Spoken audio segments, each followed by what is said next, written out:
Hello and welcome to the President's Podcast right here on the record with the Ohio Senate. The views the news excludes. I'm John Fortney, the Director of Communication with the Senate Republican Caucus, the Majority Caucus in the Ohio Senate. Talking Senate Bill 1, the official rollout of the Advance Ohio Higher Education Act with the Finance Chair, Member of Leadership, State Senator Jerry Cirino rejoins the President's Podcast this week, a Republican from Kirtland, Ohio. Yes, sir.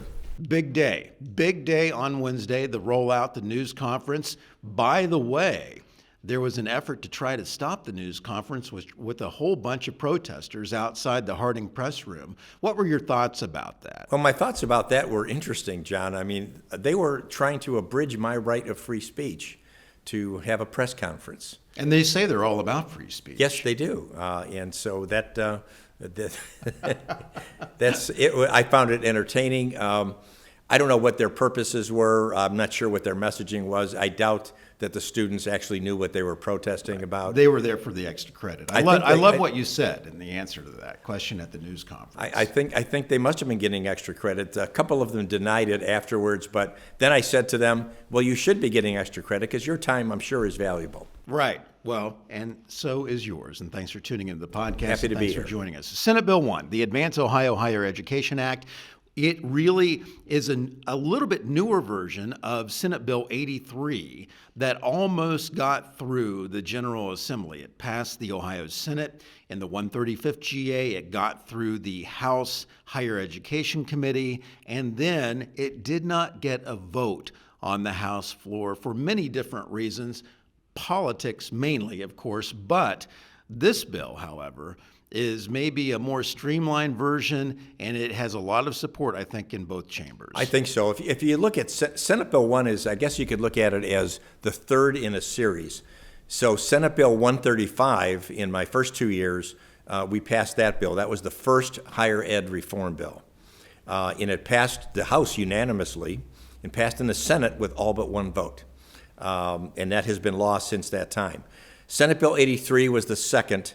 I think my intent was to go a lot deeper than we did in 135 to make sure that we would see the reforms that higher ed requires now, given some of the changing circumstances we're seeing out there today. And so, as you mentioned, that did not pass the House. It didn't go up for a vote, actually, because the Speaker at the time, Speaker Stevens, he blocked it. He blocked it, and I don't know. We could speculate on the rationale for it, but it was, I believe, irrational actually, and so it did not pass in lame duck session. And sort of expecting that would be the case, I started working on what is now Senate Bill 1 to bring it back and add some additional things to it that I think make it this bill now. Senate Bill 1 is a much more power-packed bill than Senate Bill 83 was. Well, let's talk about really the goal, the strategy of why Senate Bill 1 is needed, and the Advance Ohio Higher Education Act is about, one, protecting true intellectual diversity on campus. Because it's always amazing when I hear the opposition say, this bill is about censorship. This bill is only about preaching conservative politics. In fact, the professor that helped organize the protest during the news conference, who teaches at Ohio State, Pravnov Johnny, or as I like to call him, Hamas Johnny, he is also one of the faculty organizers of the Students for Justice for Palestine, and you saw what those organizations did, protesting against the Jewish state, and of course basically making excuses for the terrible October 7th attack and protesting against, Israel. He said this about Senate Bill 1 and the protest. He said, who's an English professor, promised to fight against the fast-track bill, saying lawmakers were afraid of real intellectual diversity, which is laughable. Quote, their model of education is to stand there, preach conservative ideas, and call it intellectual diversity. Our model of education is to teach students what they need to know about a topic so that they can think very widely, read very widely, write critically, and stand on their own feet. Yet there were a lot of Jewish students that felt intimidated by the protests that they saw that were organized by some of these groups. So really, you want true intellectual diversity, because I don't think that you have to be a Rhodes Scholar to understand that on today's college campuses that there is a far left slant, tilt to the academic Absolutely. environment. Without question, there is that tilt. And in fact, one of the professors that I met with recently from Case Western Reserve University, also an English professor, wrote an article in the Chronicle of Higher Education, and he was criticizing, not just Ohio, but around the country, our universities for allowing all subject matter to become politicized. And so even courses that are not in the social studies arena, professors have felt an obligation to share their political views on issues and candidates, and there's no place for that. Students should not know where the professors stand on certain issues. They're there to teach architecture or medicine, whatever their discipline happens to be, and he has criticized academia in general for allowing that to happen. That's where we are today. That's what we're trying to fix. Professor Johnny he's criticized my legislation in the past. He's on the wrong side of most issues. Seems to me like he has Marxist tendencies. I think the students that we saw that were there with him were very radicalized, quite frankly, based on their behavior, based on how they chased you through the hallways, based on just what was happening, and just not only the body language, but the level of what I would call intimidation tactics. Yeah, first of all, they should realize that we're not going to be intimidated. I'm not going to be intimidated by anybody in passionately pursuing what is the right thing to do. And again, I think maybe they got extra credit for showing up. But Johnny is, again, as I said before, he's demonstrated what I would call Marxist tendencies while he's enjoying the fruits of capitalism. Well, part of the pushback and the opposition from the American Academy of College Professors, or whatever the union's title AIUP, is, I think that there certainly is. It's more than palpable, but I think that a lot of the university professors believe that they run the university.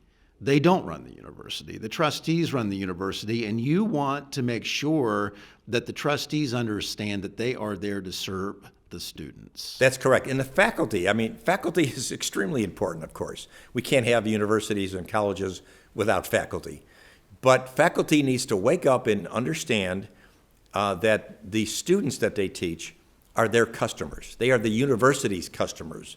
And the universities don't exist for the faculty. They exist for the student at the expense of taxpayers and tuition that is paid by families and students.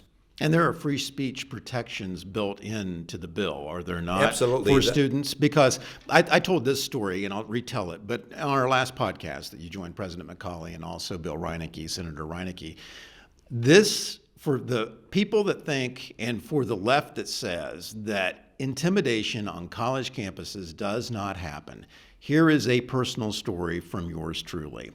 2 years ago, my youngest daughter, elementary education major at a public university in Ohio, calls me very upset.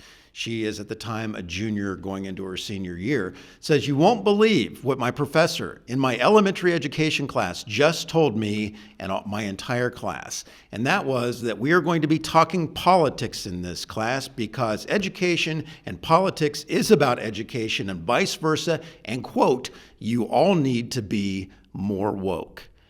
And that chilled many of the students in the classroom. It intimidated my daughter. It intimidated a lot of the other students who were too afraid to say, "Well, I disagree with that.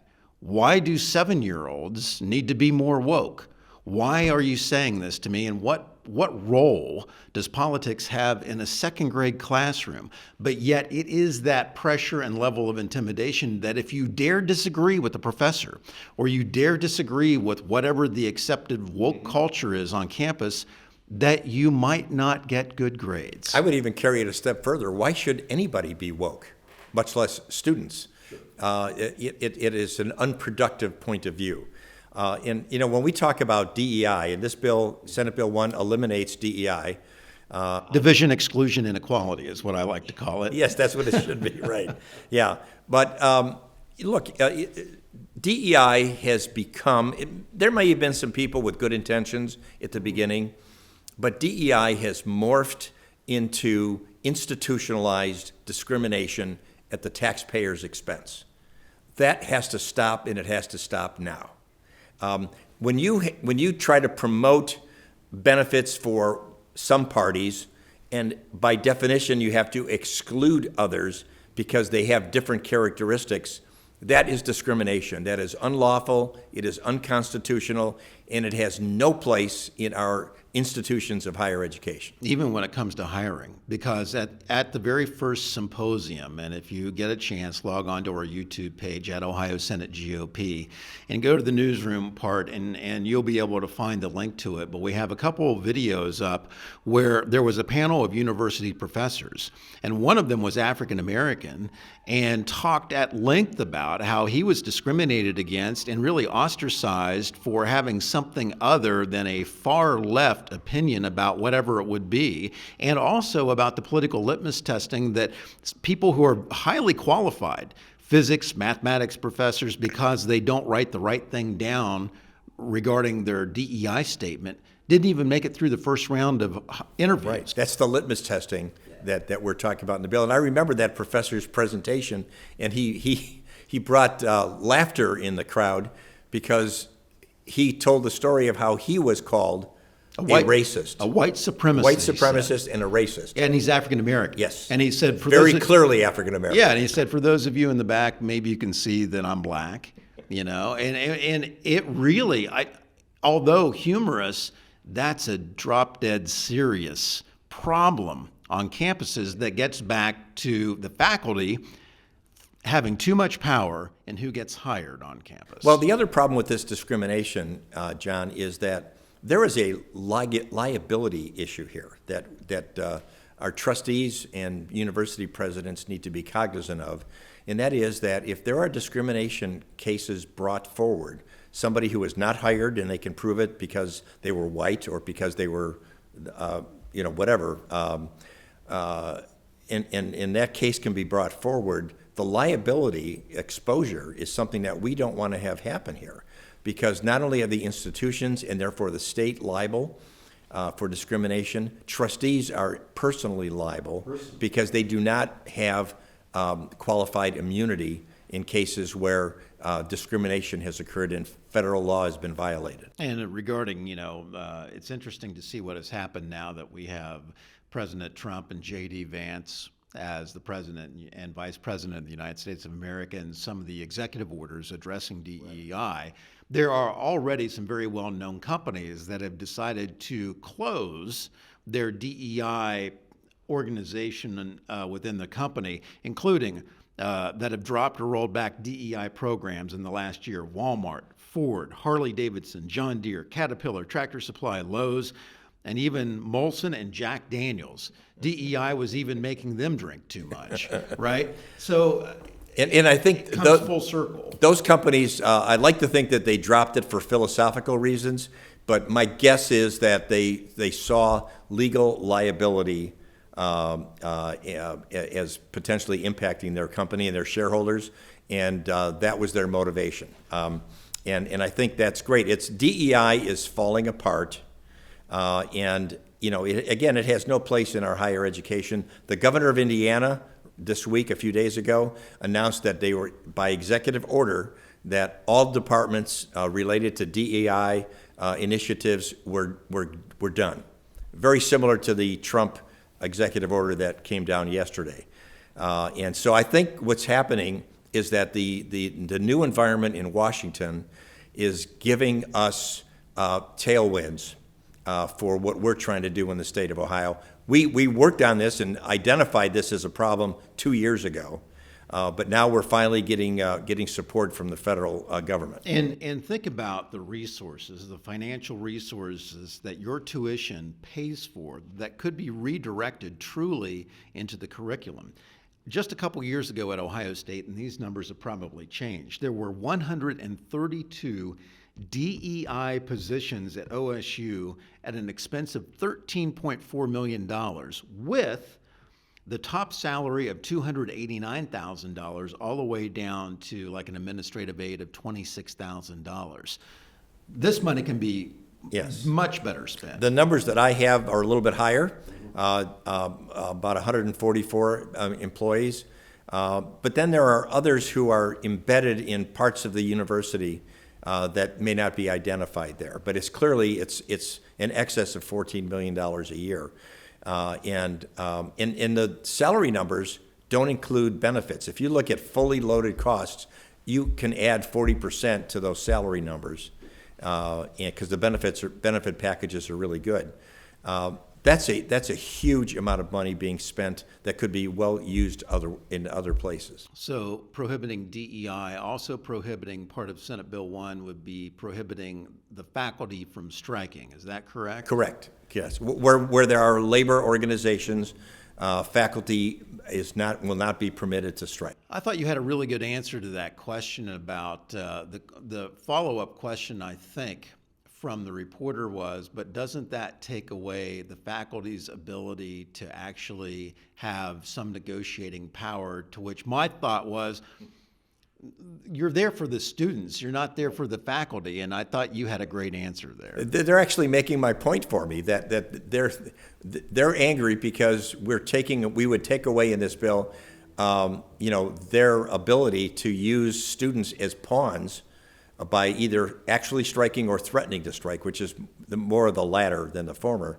So look, if you have grievances, if you want changes in benefits, et cetera, you have other ways to negotiate that through mediation, et cetera. Companies do it all the time. Right. And so why should the students be the ones who are penalized because of something that the faculty union wants? They're a third party. The two parties that have made the contract to pay for and receive instruction are the student and the institution. No third party should have the right to come in and interrupt that contract. And the other thing that has really gotten the faculty union's ire up is the post-tenure review.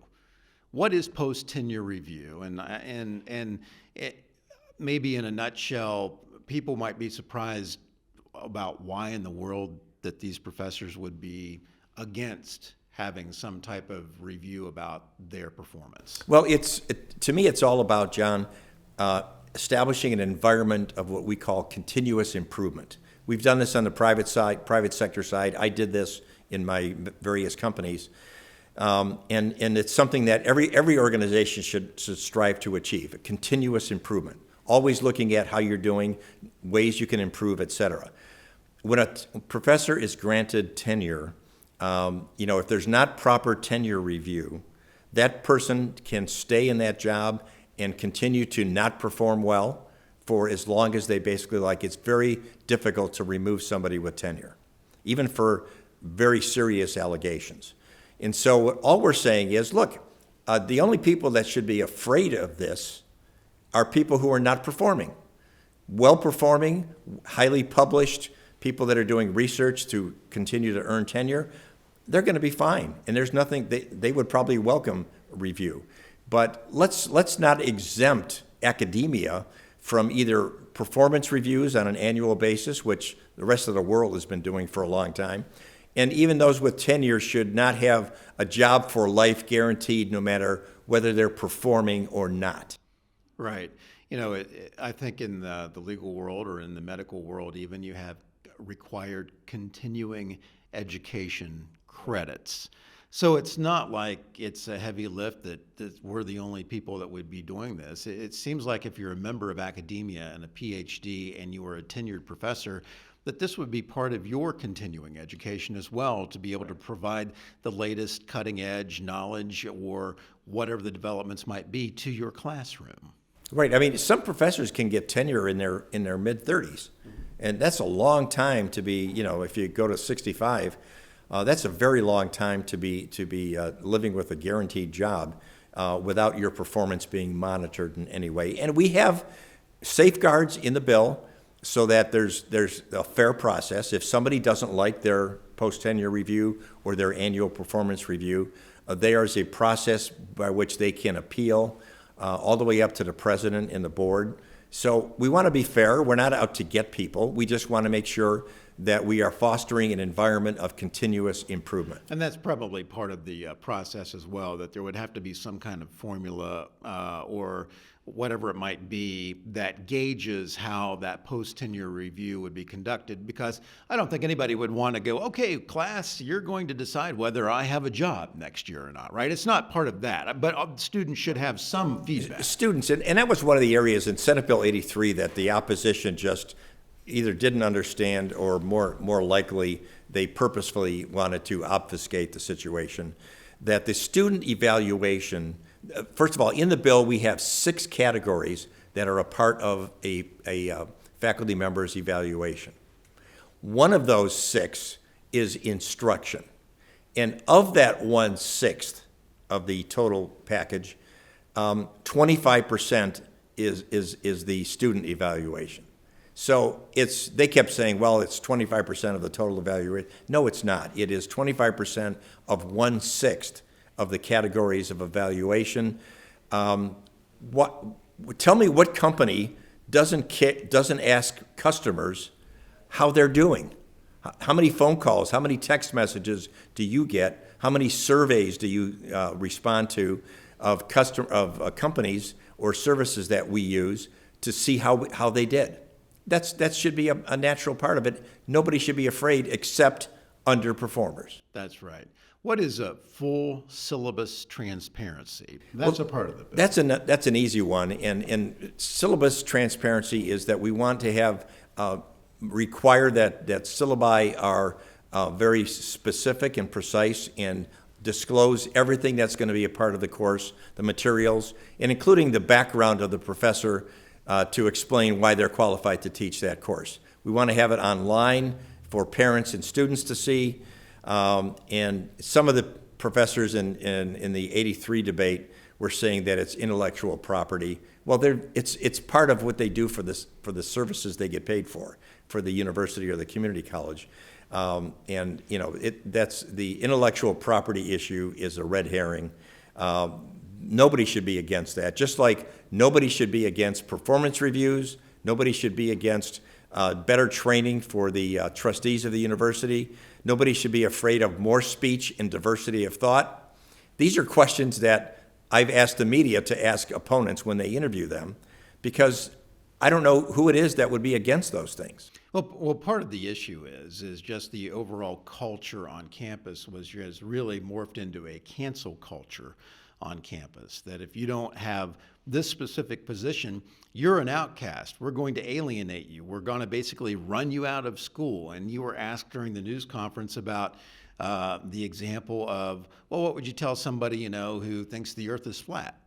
Would you vilify them, or somebody that doesn't think that the Holocaust actually happened? Would you vilify them, or would you try to educate them and say, well, that's an interesting position, and I think I've heard that before, and some other people have maybe said that as well, but here's some things for you to consider strongly. Right. I mean, The First Amendment, and it's never been probably articulated this way, but we have a right to be stupid and offended, or misinformed or opinionated. Yes, or we could be offended as well. Right. And so if somebody, and I've never met a Holocaust denier actually. I don't know where they are, but somebody must think they're out there.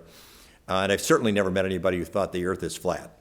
But the idea is, okay, somebody can express that view, as dumb as it might seem. And the professor's job is to, sort of explain the preponderance of evidence and factual information that is out there on either of those issues, and convince the student that they need to modify their views. But at the end of the day, they're free to have those views. Exactly. I also wanted to transition. This is something that passed as part of the state budget, and it received in the last GA it passed as part of the state budget. Received a fair amount of criticism, again, from the faculty unions and the far left organizations, but it was the financing and establishment of the 5, and I may get the title wrong, but basically there's civics, law, and Institute. yeah, civics institutes, and they're at Cleveland State, Miami, Ohio State, Toledo, and Wright State, and they have been received overwhelmingly positively. And there was a story in the Dispatch, of course, and it was sort of a hit piece, and I could see where it originated from the same faculty union organization concerned about the funding.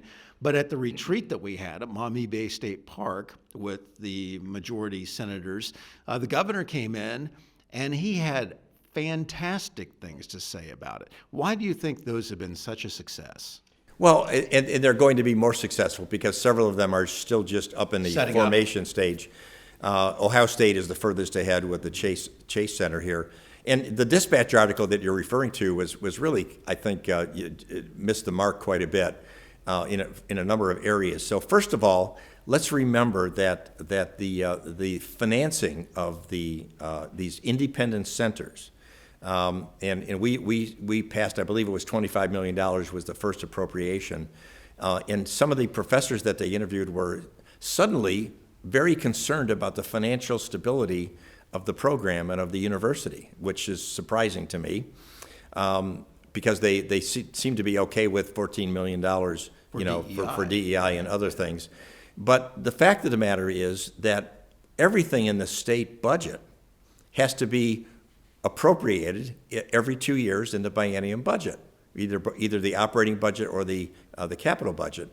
And so even Medicaid has to be renewed by the legislature every 2 years. There's no guarantee on what it's going to be. Obviously, we're not going to walk away from Medicaid, but the levels of support in appropriation have to come up for debate and discussion, and we have to pass a bill. So it's the same thing for the 5 centers. Is that believe me, Senator McCauley, then Senator McCauley, now President McCauley, and I sponsored the original legislation to set up the first 2. And then we obviously voted for and supported the budget for the additional 3. It's not likely that we're not going to make sure that the centers get supported in the next budget. Yeah, that's what I told the Dispatch, that they've been so well received and strongly supported by leadership, including obviously Senator Cirino, but also President McCauley. And I know President McCauley had some really good remarks when those centers were being set up, basically saying, he was really concerned about what law students were learning. And if you were so afraid to be offended or gaslighted, then you're not able to represent your client well in a legal setting. How do you expect to be a lawyer if you cannot calmly debate facts and criteria and opinions? Yeah, and that was, those fundamentals were some of the things that help us get started. Toledo was the very first one that we decided to do. What is the next step now for Senate Bill 1? That we have our priority legislation, we had the news conference, the bill is being read in. Next thing, hearings, or what happens next? Well, the bill has been now officially filed as of today, this afternoon. And Chair Rogner of the Higher Ed Committee, I was formerly the chair, I'm now the vice chair, but because I'm chair of finance, it wasn't appropriate for me to remain chairman of the Higher Ed Committee. But I'm going to be very, very involved. So Chair Rogner has told us today that she is planning on starting hearings next week. I believe we're looking at Wednesday, most likely, and that we're going to move this along rather quickly. Remember, because of 83 in the last GA, we have already had a lot of hearings and discussion on the vast majority of components of the bill. And to make it even move a little bit faster, the House filed today a companion bill. State Representative Tom Young. Tom Young, chairman of the Higher Ed Committee, also, and a good colleague of mine and a good friend. He's going to start hearings, I believe, next week. And so we're going to move these bills in parallel. They're identical bills. We're going to move them in parallel to help make up time and accelerate the process of adoption. I'm very confident that this bill is going to pass. Final thought from you. What is your message to parents, students about their hard-earned tuition dollars and how this Senate Bill 1 is really something that will help facilitate their education? My message to the parents and students who didn't show up today to protest who are probably working because they have jobs or they're in class taking care of business in their classes. These are the silent majority people, okay, who care about the money, who work hard for the money to pay tuition, or the students who are going to be taking on loans that they'll be paying for well into their 20s or beyond. My message to them is that we are working on their behalf and on taxpayers' behalf to make sure that the dollars that we appropriate in the billions to higher education, that they're going to be producing a better outcome, and they can feel safe as parents and students that they're not going to be exposed to indoctrination into only one side of important issues, that they're going to get a true experience in an environment of diversity of thought in Ohio's 14 universities in our 22 community colleges. The universities are there to serve the students, so the students get an education and can become part of our highly qualified workforce. Absolutely, absolutely. State Senator Jerry Cirino, Finance Chair, sponsor of Senate Bill 1. Thanks so much for your time. My pleasure. Thank you for tuning in, and we'll see you soon.